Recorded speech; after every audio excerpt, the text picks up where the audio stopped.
Okay, we're on page 418. Let's take a look at the picture. Joseph Smith was killed while being held in an Illinois jail. So here we have a painting of Joseph Smith being shot and killed. So we're going to read more about Joseph Smith on this page. The founder of the Mormon Church was Joseph Smith, a New Englander living in western New York. Smith said he received visions that led him to build a new church. He began preaching Mormon ideas in 1830. Smith published the Book of Mormon that year, announcing that it was a translation of words written on golden plates that he had received from an angel. The text told of the coming of the Christ and the need to build a kingdom on earth to receive him. Smith hoped to use his visions to build an ideal society. He believed that property should be held in common, rather than belong to individuals. He also supported polygamy, the idea that a man could have more than one wife. This angered a large number of people. Mormons eventually gave up this practice. Smith formed a community in New York, but neighbors disapproved of the Mormons' religion and forced them to leave. The Mormons eventually settled in Illinois. In 1839, they bought the town of Commerce, Illinois, and renamed it Nauvoo. Nauvoo became a prosperous community. Still, the Mormons continued to suffer persecution or mistreatment because of their beliefs. In 1844, a mob of local residents killed Joseph Smith. After Smith's death, Brigham Young took over as head of the Mormons. Young decided the Mormons should move again to escape persecution and find religious freedom. This time, the Mormons would move west to the Great Salt Lake in present-day Utah. Although part of Mexico at the time, no Mexicans had settled in the region because of its harsh terrain. So Joseph Smith, the man who was killed in this picture, he was killed for his religious beliefs. Again, he founded the Mormon religion, and again, it was very controversial, especially the idea of polygamy, which Mormons no longer practice that. And so, because they kept getting attacked for their religious beliefs, they kept moving. He started in New York, then went to Illinois, and ultimately decided to move to Utah because there just wasn't other people around there. They could be left alone. A haven in the desert.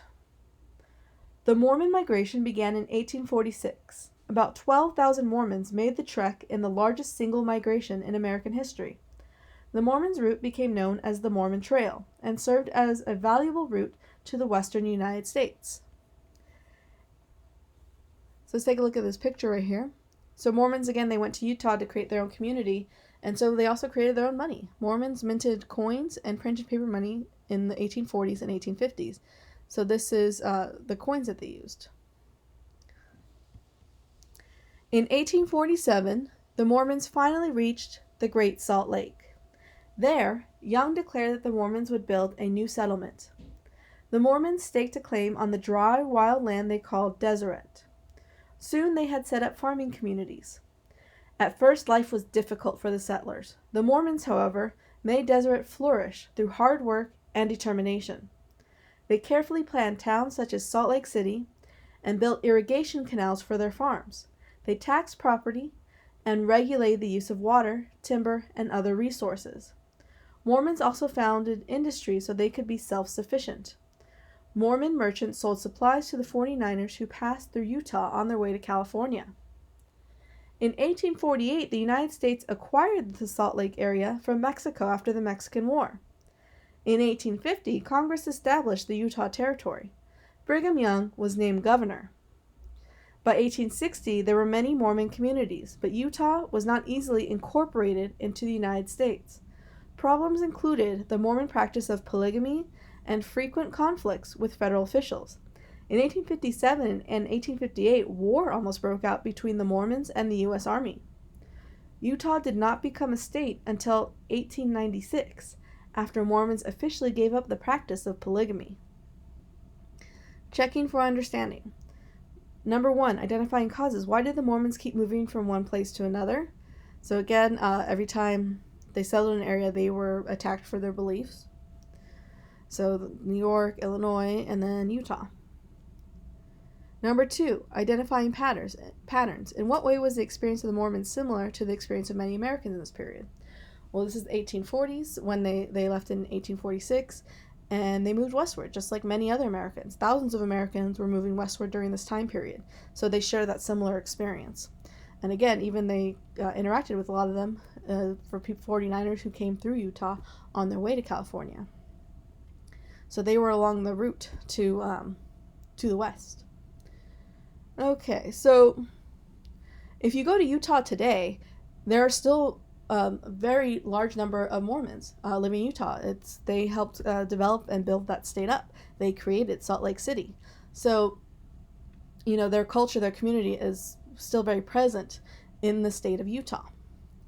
And you can see those effects if you ever go there. And again, they had trouble incorporating. They had trouble bringing in Utah into the United States because a lot of people had problems with the issue of polygamy. They weren't added to the United States until they officially gave up the practice of polygamy. So again, polygamy, the belief in having that someone can have more than one wife, more than one spouse, that is illegal in the United States, and current Mormons do not practice this. I know there are some outside groups who practice it, but it is actually illegal, and it's not recognized by the U.S. law.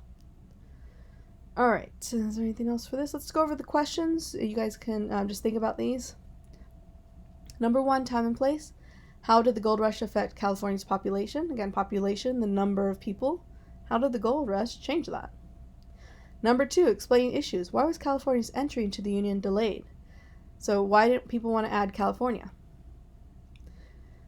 Number 3, explaining ideas. What did Joseph Smith believe was the goal for Mormons? So again, that's over here, his goals. What did he believe Mormons should be doing? Number 4, summarize the reasons Deseret was able to flourish. So again, why was Deseret able to flourish even though Utah was not an easy place to live? Number 5, explanatory writing. Consider the challenges and opportunities facing a 49er. What kinds of qualities do you think this kind of person would have to possess? So based on how 49ers live, what kind of person would they need to be a 49er? Collaborating. Number 6, presenting. With a partner, write a newspaper article about either California boomtown or the Mormon community in the Great Salt Lake, including a newspaper article, at least one image and one interview. Consider the questions you would ask someone living there at the time. What would their responses be? What would your audience want to know? Present your newspaper article to the class. As you review other articles, evaluate their claims as realistic or not. So this is basically, I want you to think about what it might have been like to live in a California boomtown or a Mormon community in the Great Salt Lake.